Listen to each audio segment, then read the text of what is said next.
Bonjour, je suis heureux de vous retrouver pour cette nouvelle vidéo de l'astrologie dans laquelle nous allons parler des influences des différents transits et des configurations astrologiques importantes à partir de ce vendredi 10 janvier jusqu'au vendredi 17 janvier 2025. Alors, dans cette vidéo, nous parlerons bien évidemment du Soleil qui entrera dans le signe du Capricorne en astrologie sidérale. Nous reviendrons également sur la pleine Lune qui aura lieu dans le signe des Gémeaux et nous reviendrons sur les transits de la Lune en Taureau, en Gémeaux, en Cancer et en Lion.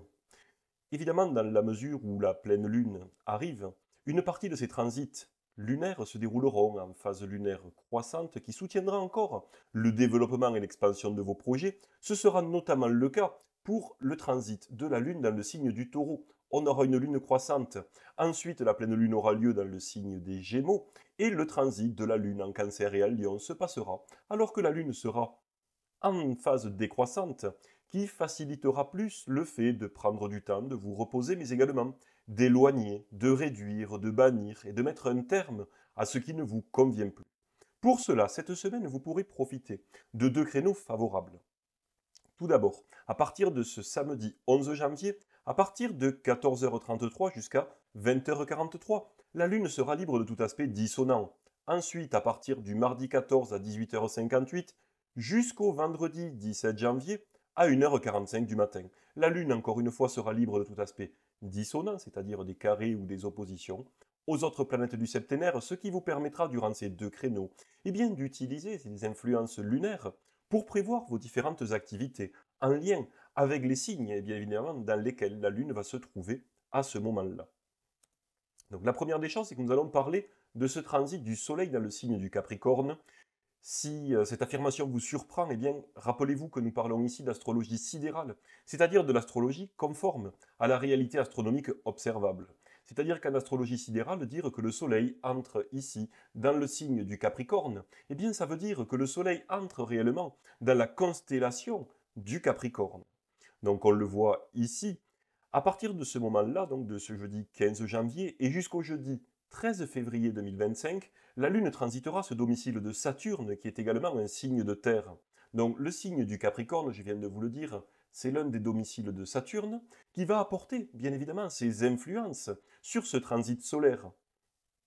Et c'est également un signe de terre qui dirige la volonté, les préoccupations, les désirs vers des sujets pragmatiques, concrets et terre à terre.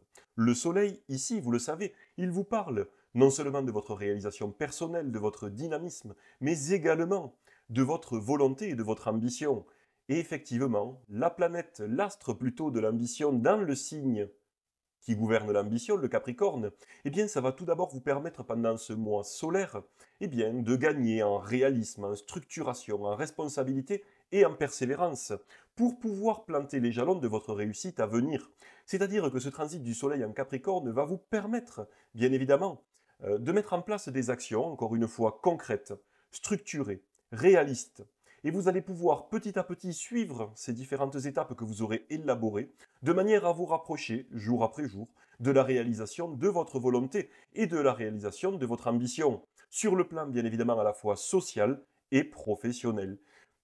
Vous allez donc pouvoir mettre en place des actions dans des cadres bien établis, dans le respect des normes, dans le respect des structures tout autour qui vous entourent. Mais vous allez pouvoir bien évidemment vous poser la question de qu'est-ce que vous voulez.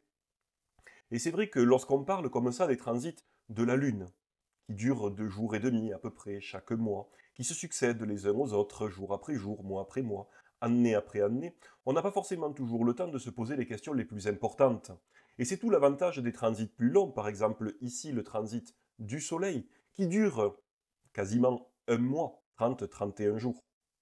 C'est-à-dire que pendant ces 30-31 jours, le Soleil va transiter la constellation du Capricorne, le signe du Capricorne, et va vous permettre donc pendant ce mois de réfléchir à qu'est-ce que vous aimeriez que soit votre vie dans 5 ans, dans 10 ans, sur le moyen et sur le long terme. On n'y réfléchit pas souvent, parce qu'on est souvent pris dans le tumulte de notre vie quotidienne, dans les nécessités souvent très pratiques, matérielles, dans nos obligations quotidiennes qui font que petit à petit, on se laisse comme ça porter sur un océan d'attente extérieure, un océan de responsabilité aussi, un océan d'habitudes, de routines qui se mettent en place et qui petit à petit nous éloignent véritablement de notre volonté et de notre réalisation personnelle parfois. Moi, ce que je vous propose, c'est d'utiliser ce transit du Soleil dans le signe du Capricorne pour, avant toute chose, vous poser cette question.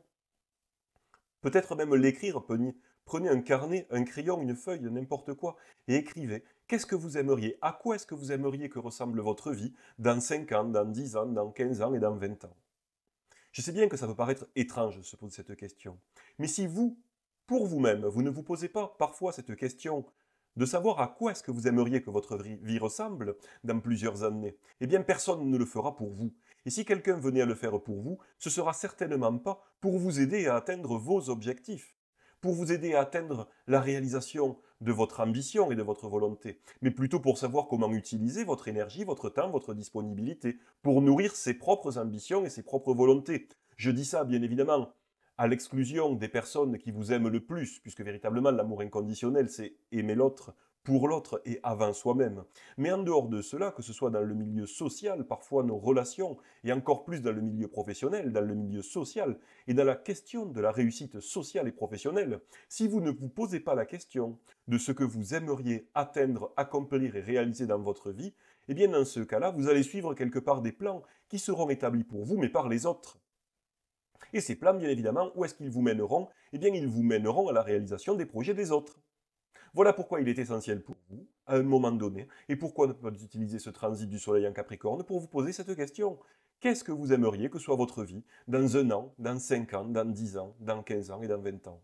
De cette manière-là, une fois que déjà vous avez pris conscience de ce que vous aimeriez que soit votre vie, eh bien vous allez pouvoir l'écrire déjà, et puis mettre en place toute une série d'actions, toute une série d'étapes, en décomposant si ce projet vous semble trop complexe. Vous savez, des fois, on peut avoir un grand projet qui nous semble immense, trop complexe.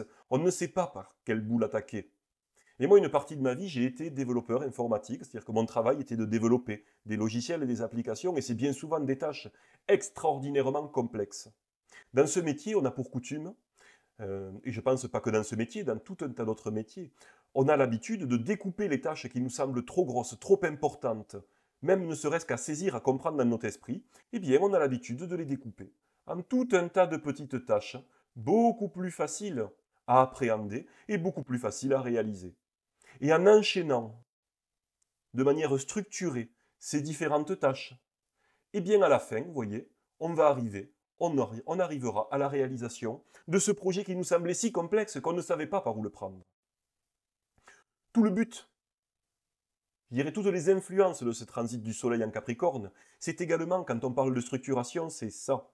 C'est déjà voir si votre projet est réaliste et réalisable, d'un point de vue concret, pratique, matériel. Si votre projet c'est d'avoir, je ne sais pas, des ailes dans le dos et de voler, bien évidemment, ce transit du Soleil en Capricorne vous permettra de voir que c'est pas possible. Mais si votre ambition vous porte à quelque chose où vous dites c'est peut-être pas pour moi, mais matériellement c'est possible, eh bien dans ce cas-là, essayez de découper cette tâche qui vous semble si grande, si importante, si complexe, en tout un tas de petits projets. Et tous ces petits projets, vous allez les structurer les uns après les autres et les réaliser. Et une fois que vous aurez réalisé tous ces projets, eh bien, c'est bien le projet dans son ensemble, d'ici quelques années, que vous aurez réussi à atteindre, à réaliser. Et c'est de cette manière-là que vous pourrez atteindre la réalisation de vos ambitions. Bien évidemment, souvenez-vous qu'on est ici sous les influences de Saturne. Donc ne vous brimez pas, ne faites pas preuve de trop de rigidité, ne vous enfermez pas dans des carcans ou dans une austérité telle que vous en viendrez à vous couper de tous les plaisirs de la vie. Trouvez un équilibre entre la réalisation de vos ambitions sur le plan social et professionnel, mais également ici dans l'axe, on a le cancer, c'est-à-dire satisfaire vos besoins profonds, émotionnels, mais également vous occuper de votre foyer et de votre famille. Toujours en astrologie, l'intérêt de travailler également les transits ou les positions également dans le thème astral en axe. Que l'un ne déséquilibre pas l'autre. Et c'est d'ailleurs tout le problème lorsqu'on se retrouve comme ici avec une opposition Soleil-Mars par exemple, qui apporte justement un déséquilibre, on va y venir. Ce transit du Soleil en Capricorne est donc idéal pour démarrer une activité sur le long terme. Vous l'aurez compris, une activité structurée, bien évidemment, planifiée dans le temps, qui vous permettra de vous satisfaire dans l'accomplissement de vos désirs et de vos projets ainsi que de vos ambitions. Pour cela, vous allez pouvoir profiter d'un créneau favorable, à partir du jeudi 23 janvier jusqu'au jeudi 13 février 2025. Pourquoi? Parce qu'avant cela, eh bien, comme vous le voyez ici, le Soleil est opposé à Mars. Et cette opposition entre le Soleil et Mars, Mars qui vous parle de l'affirmation personnelle, mais également de vos actions. Et le soleil qui vous parle de votre volonté, eh bien, vous indique que d'un côté, ici, vos actions vont partir de ce côté-là, et votre volonté dans le sens opposé. Donc, bien évidemment que vous allez vous sentir tiraillé. Et alors, on a ici deux planètes, deux astres plutôt, associés à l'élément feu. Donc, qui vont apporter énormément de dynamisme, énormément d'énergie, mais il sera bien difficile d'utiliser, de canaliser cette énergie dans un sens qui vous convienne. Voilà pourquoi cette opposition entre Mars et le Soleil pourrait même vous pousser à brûler votre énergie et à agir dans un sens contraire de vos propres intérêts.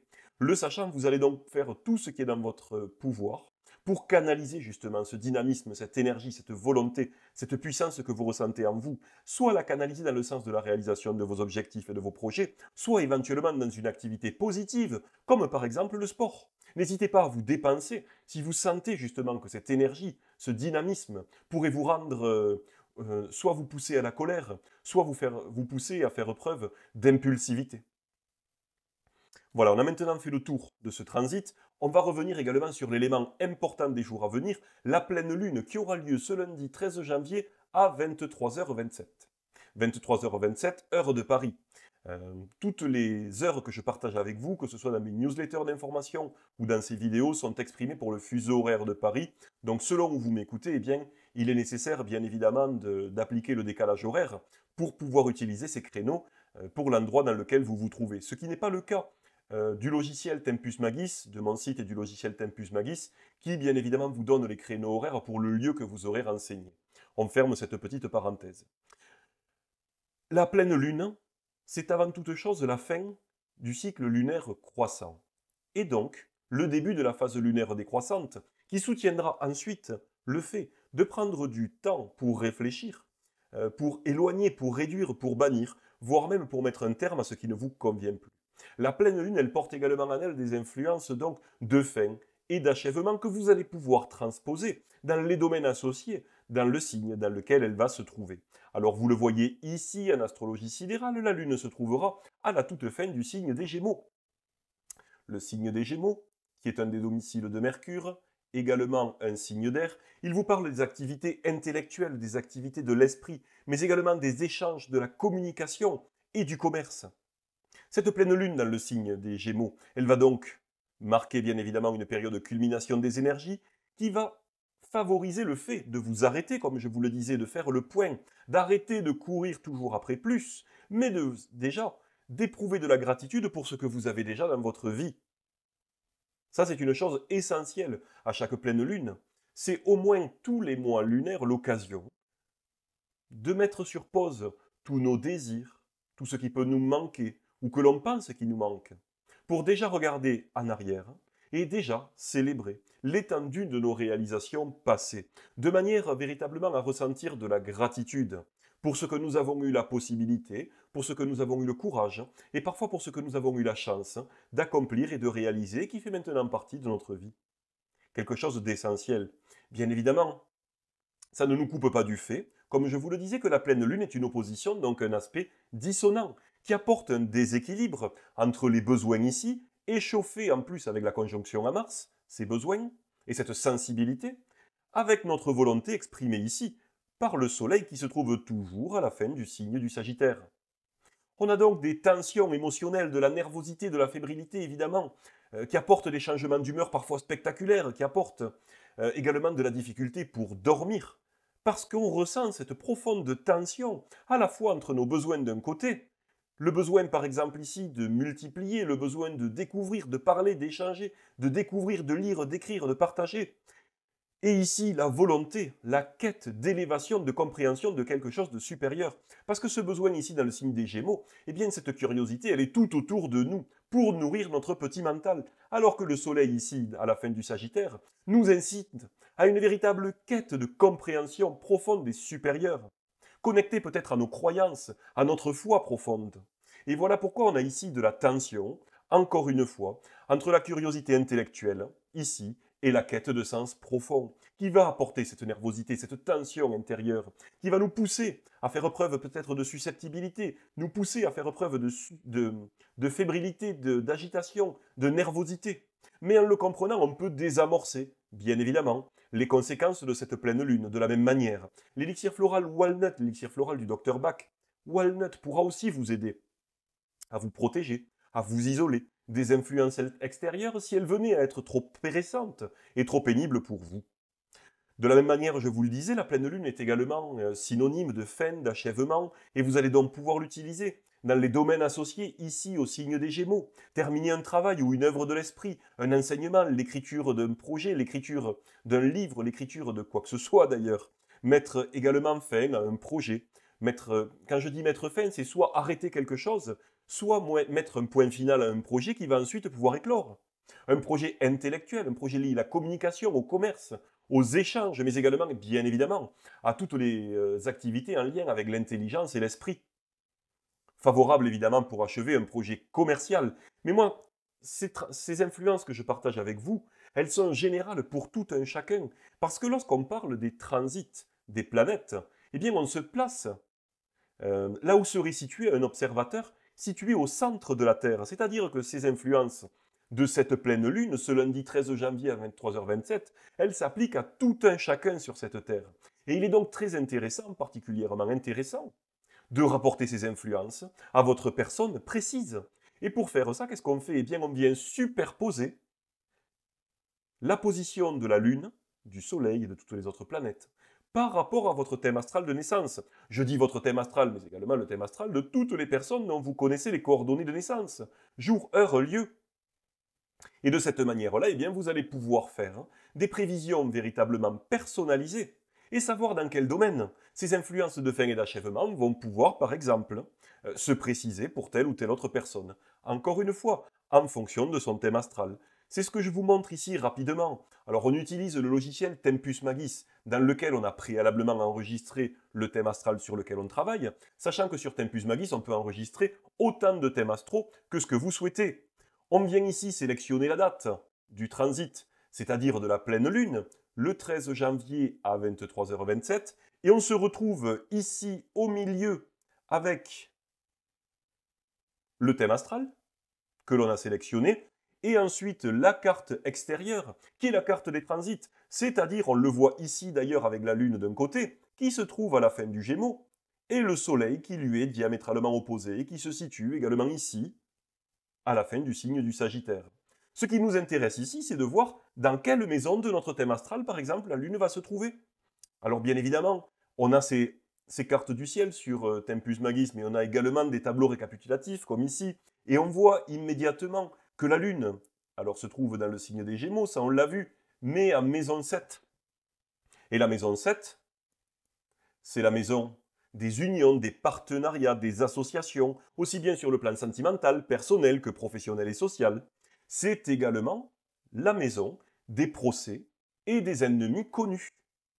Donc vous allez pouvoir profiter, par exemple, le natif associé à ce thème astral.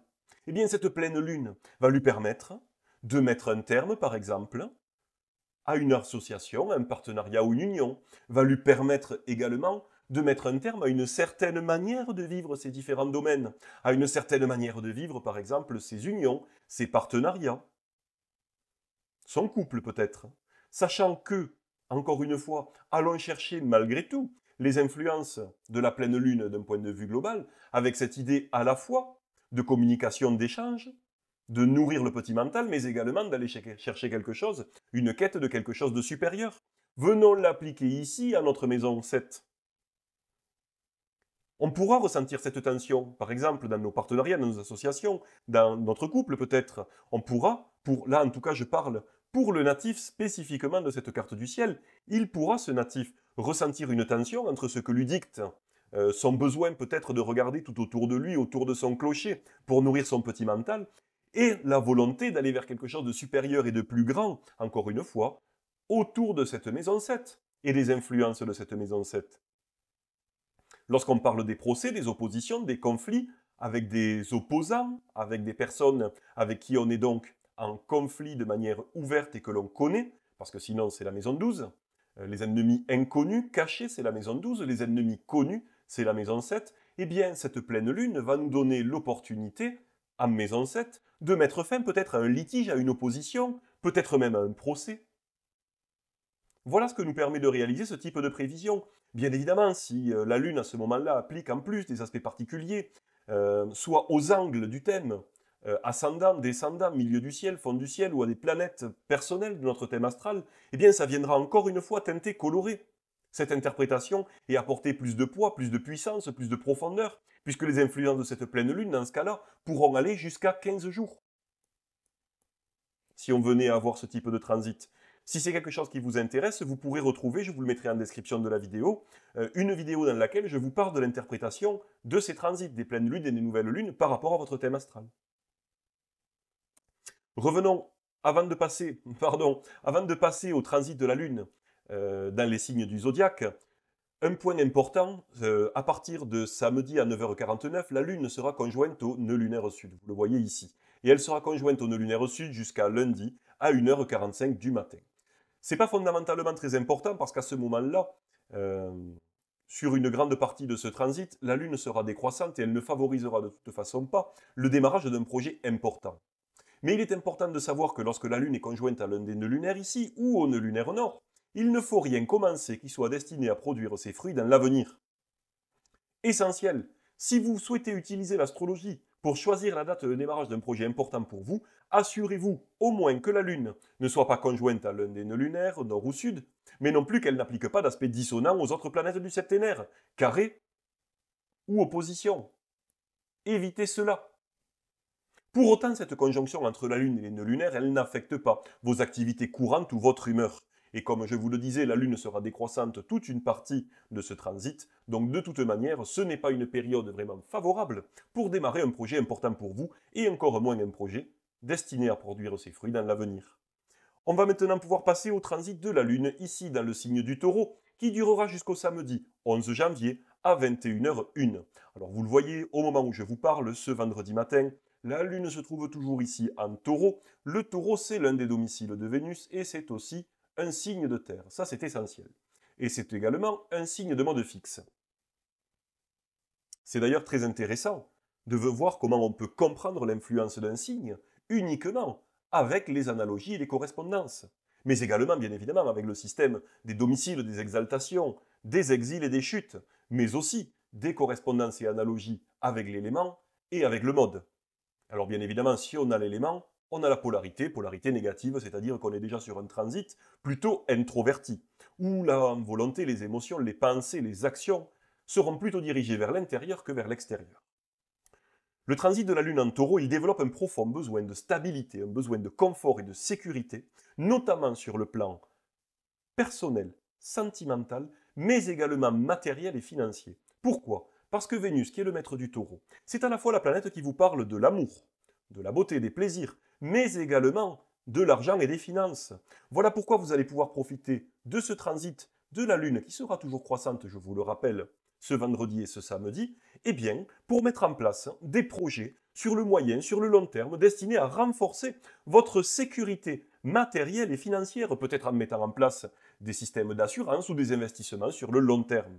De la même manière, on est ici sur Vénus nous parle des plaisirs et les signes de terre nous parlent de nos 5 sens. Donc, le transit de la Lune en Taureau, c'est également le moment de prévoir des moments agréables pour vous et pour profiter surtout des plaisirs simples de la vie, d'un bon repas, des plaisirs de la sensualité dans une relation amoureuse, les plaisirs également d'une balade toute simple dans la nature, en forêt, au bord de l'eau. Même si un signe de terre favorisera plus une balade en forêt, alors qu'un signe d'eau aurait favorisé, comme par exemple la Lune en Poisson, une balade au bord de l'eau. C'est logique, hein? Correspondance et analogie. Profitez des plaisirs simples de la vie, donc au travers de vos 5 sens, tout en évitant bien évidemment de tomber dans le piège de l'inertie du signe du Taureau. D'ailleurs, la fleur de bac associée au signe du Taureau, c'est Gentiane, qui vous aide notamment à dépasser les premiers obstacles si vous étiez tenté de baisser les bras à ce moment-là, pour vous donner la persévérance d'aller de l'avant. Mais il y a une autre fleur de bac qui est très intéressante pour travailler sur les influences d'inertie du Taureau, c'est Hornbeam. Parce que Hornbeam, c'est la fleur de bac qui va vous aider à dépasser la tendance à ne pas vous lancer par crainte ou par peur de tout ce qu'il va falloir surmonter. Hornbeam, c'est un petit peu la fleur de bac qu'on va utiliser si on est fatigué avant d'avoir commencé, on va dire. Et c'est un petit peu ce qui peut nous arriver lorsque la Lune se trouve en Taureau. On a une telle inertie parce que Je vous parlais du domicile de Vénus, mais c'est aussi le lieu d'exil de Mars. Donc passer à l'action devient beaucoup plus difficile sous les influences du taureau. Évitez donc de tomber dans le piège de l'immobilisme et de l'inertie. Ce transit de la lune croissante en taureau vous aidera donc à démarrer des projets liés au plaisir, mais également à la création artistique. Mais la création artistique qui va produire des œuvres concrètes, comme la peinture, la sculpture, le modelage, mais également tout ce qui va être loisir créatif. C'est également le moment de profiter, je vous l'ai dit, des plaisirs liés à vos cinq sens. Et encore une fois, le moment particulièrement intéressant pour vous occuper de votre argent, de vos finances, de vos assurances, pour renforcer votre confort et votre sécurité sur le long terme. Pour cela, vous bénéficierez d'un créneau favorable ce samedi, entre 14h33 et 20h43. Ensuite, à partir du samedi 11 janvier à 21h01 le soir, la Lune entrera dans le signe des Gémeaux et elle restera dans ce domicile de Mercure jusqu'au mardi 14 janvier à 1h26 du matin. Alors je vous le disais, le signe des Gémeaux, c'est l'un des domiciles de Mercure. C'est un signe mutable et c'est un signe d'air. Ça, c'est essentiel pour comprendre les influences du signe des Gémeaux. Cette lune, ici, elle développe une grande curiosité, un besoin de multiplier les recherches, les apprentissages, les connaissances, les discussions et les échanges. On est ici sur les influences du signe mutable, qui apporte beaucoup de flexibilité et d'adaptabilité, mais qui vous pousse également à multiplier les expériences. Et comme on est sur un signe d'air gouverné par Mercure, eh bien il s'agit d'expériences de l'esprit, liées à l'intelligence, à la pensée, mais également aux échanges, à la communication et au commerce. Ce transit va donc favoriser les activités intellectuelles comme la lecture, l'écriture, l'apprentissage, l'enseignement, le fait de partager vos pensées et vos connaissances, que ce soit comme je le fais ici, au travers d'une vidéo sur YouTube, mais également avec une newsletter, en écrivant des articles, des posts pour un blog, sur les réseaux sociaux, peu importe. Mais on est là dans l'idée d'échanger, de partager ce qui se trouve dans notre esprit et dans nos pensées. Ça favorise donc des activités en lien avec la communication, avec l'échange, avec le commerce. Mais ça développe aussi une approche extrêmement mentale, qui pourrait vous pousser à vous couper de votre sensibilité, de vos émotions, mais également de votre intuition dont vous parle ici la Lune. Dans ce cas, si vous venez à vous rendre compte que vous avez toujours tendance à rechercher, toujours, ou si par exemple dans votre thème astral la Lune se trouve en Gémeaux, eh bien oui, ça pourra s'appliquer à vous, cette tendance à rechercher la confirmation à l'extérieur de ce que vous savez déjà, ça peut s'appliquer en permanence pour vous, parce que c'est dans votre thème astral de naissance, peut-être, d'où l'intérêt d'ailleurs de connaître votre thème astral pour savoir au moins où se trouve le Soleil, la Lune, votre ascendant et les nœuds lunaires. Mais si ce n'est pas le cas, si dans votre thème astral la Lune ne se trouve pas en Gémeaux, c'est un comportement que vous ne pourriez avoir ou ressentir que durant ces transits. Et bien dans ce cas-là, si vous avez tendance toujours à rechercher à l'extérieur cette confirmation de ce que vous savez déjà pourtant, en demandant à Pierre-Paul Jacques, en allant chercher sur Internet, dans des livres ou que sais-je, en posant des questions sur des groupes, et bien dans ce cas-là, vous allez pouvoir tirer profit de l'élixir floral du Dr Bach, Serato, qui va vous permettre de vous faire confiance et de vous reconnecter à votre intuition, afin justement de cesser de toujours chercher à l'extérieur la confirmation de ce que vous savez déjà. Malheureusement, durant son transit en Gémeaux, la Lune elle va enchaîner les aspects dissonants, vous le voyez déjà ici, elle est opposée à Mercure, en plus le maître des Gémeaux, et elle va enchaîner les aspects dissonants au plein du septénaire, il sera donc bien difficile de dégager un transit, ou en tout cas une période favorable, pour lancer des projets importants. Ensuite, la Lune sera décroissante, puisque la pleine Lune aura eu lieu. La Lune décroissante en Cancer, voilà ce que nous allons aborder maintenant. À partir du mardi 14 à 1h26, jusqu'au jeudi 16 janvier à 8h27 du matin. Alors la Lune dans le signe du Cancer, c'est particulièrement intéressant, parce que la Lune ici, elle est dans son domicile, elle est chez elle. Et comme on dit en astrologie traditionnelle, eh bien une planète dans son domicile, elle est comme le maître dans sa demeure, libre d'exercer absolument toutes ses influences sans entrave. C'est-à-dire qu'une planète dans son domicile, elle va gagner en qualité, elle pourra exprimer toutes ses influences sans être entre guillemets filtrée par les influences du signe dans lequel elle se trouve. Attention par contre, parce que vous le savez, quand on est bien chez soi, qu'on commence à prendre nos aises, nos habitudes, eh bien on peut avoir tendance à ne plus trop bouger. Donc attention encore une fois également à ce piège de l'immobilisme. Le signe du Cancer, c'est également un signe d'eau. Donc la Lune dans ce signe, elle renforce votre sensibilité, vos émotions, même votre émotivité, peut-être votre susceptibilité ainsi que votre réceptivité émotionnel, également vis-à-vis des ambiances, mais également vis-à-vis des énergies subtiles. Vous pourriez vous sentir comme une éponge énergétique. Voilà pourquoi des pierres comme la labradorite ou l'élixir floral walnut vous seront d'un grand secours dans ce cas-là, pour vous isoler un petit peu des influences extérieures et vous permettre de vous recentrer, pour ne pas être absorbé, ou ne pas être gêné, ne pas être pénalisé, influencé même par ces influences extérieures. Qu'il s'agisse encore une fois de l'ambiance dans laquelle vous évoluez, ou des énergies plus subtiles présentes autour de vous. La lune en cancer, elle développe également un profond besoin de sécurité émotionnelle surtout, et de connexion à quelque chose de fixe, de stable, mais à votre famille par exemple. Voilà pourquoi la lune décroissante en cancer, eh bien elle va vous permettre de vous intéresser, justement, de penser à la manière de vous aborder votre vie familiale, votre vie au foyer. Ce transit également de la lune en cancer, c'est une excellente occasion de vous plonger dans j'allais dire dans vos pensées, mais ce ne sont pas dans vos pensées intellectuelles, de vous plonger dans vos émotions, de vous plonger dans vos mémoires, de vous plonger même dans votre inconscient, dans votre psychisme, pour en dégager par exemple des mémoires, pour en dégager des souvenirs, pour en dégager des traces du passé qui vous influencent dans votre futur. Dans ce cas, vous allez pouvoir profiter des influences de la lune décroissante pour éloigner ces mauvais souvenirs ou ces mauvaises influences passées qui vous pénalisent encore aujourd'hui. Vous allez également pouvoir profiter de ce transit de la lune décroissante en cancer pour prendre conscience de vos véritables besoins, de vos besoins profonds, dont la satisfaction vous permettrait pourtant de ressentir ce profond sentiment de complétude, de sécurité. Il n'y a aucun autre moyen en vérité de ressentir ce sentiment d'être complet, c'est-à-dire d'éloigner ce sentiment de vide, de creux en soi, mais également il n'y a aucun autre moyen de se sentir véritablement en sécurité. Il n'y a aucun autre moyen que le fait de nourrir vos besoins les plus profonds. Et ce transit de la lune décroissante en cancer va vous permettre de faire une pause pour vous connecter à ces besoins profonds, pour en prendre conscience. Et dans la mesure où la lune sera décroissante, et c'est bien ça va vous permettre d'éloigner, de réduire ou de mettre un terme à tout ce qui vous empêche de nourrir ces besoins, à tout ce qui vous empêche de vous rapprocher de vous-même et de prendre soin de vous. Parce qu'en vous empêchant de prendre soin de vous, eh bien cela vous empêche de prendre soin véritablement de manière saine et équilibrée de celles et ceux que vous aimez autour de vous. Prendre soin de soi, prendre du temps pour soi, ce n'est pas quelque chose d'égoïste. On vit trop dans un monde où on nous dit tu t'écoutes trop. Si tu prends du temps pour toi, c'est que tu voles du temps pour les autres. Si tu prends du temps pour toi, c'est que tu n'aimes pas assez les autres pour t'occuper d'eux, pour prendre soin d'eux. Mais c'est faux. Ce sont des pensées culpabilisantes. Et dans ce cas, l'élixir floral Pine va vous aider à vous défaire de ces pensées culpabilisantes.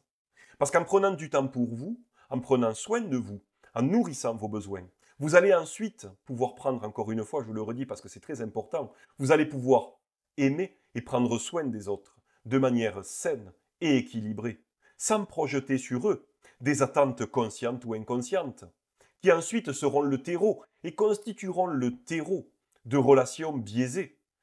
Puisque quand on agit pour l'autre, dans le but conscient ou inconscient d'attendre un retour, on n'est pas du tout dans l'amour inconditionnel. Que devrait être ce transit de la Lune dans le signe du cancer et dont nous parle le cancer? Prendre soin de ce qu'on aime, de notre famille, de notre foyer. Ça ne doit pas être fait dans le but conscient ou inconscient encore une fois de développer des attentes vis-à-vis des autres. Parce que ça, c'est un prêté pour un rendu. Et là, on n'est pas dans l'amour. On est dans la marchandisation de quelque chose qui est sacré. Ce transit de la lune décroissante en cancer, il va nous permettre de prendre justement conscience de tous ces éléments. Il va nous permettre de prendre conscience de tout ça, justement. Pour pouvoir bannir, éloigner, réduire des comportements, des modes de fonctionnement, des habitudes même, qui nous éloignent de nous-mêmes et qui nous éloignent de l'amour inconditionnel. Pour cela, vous allez pouvoir profiter d'un créneau particulièrement favorable, à partir de mardi à 18h58 jusqu'à jeudi à 8h27 du matin.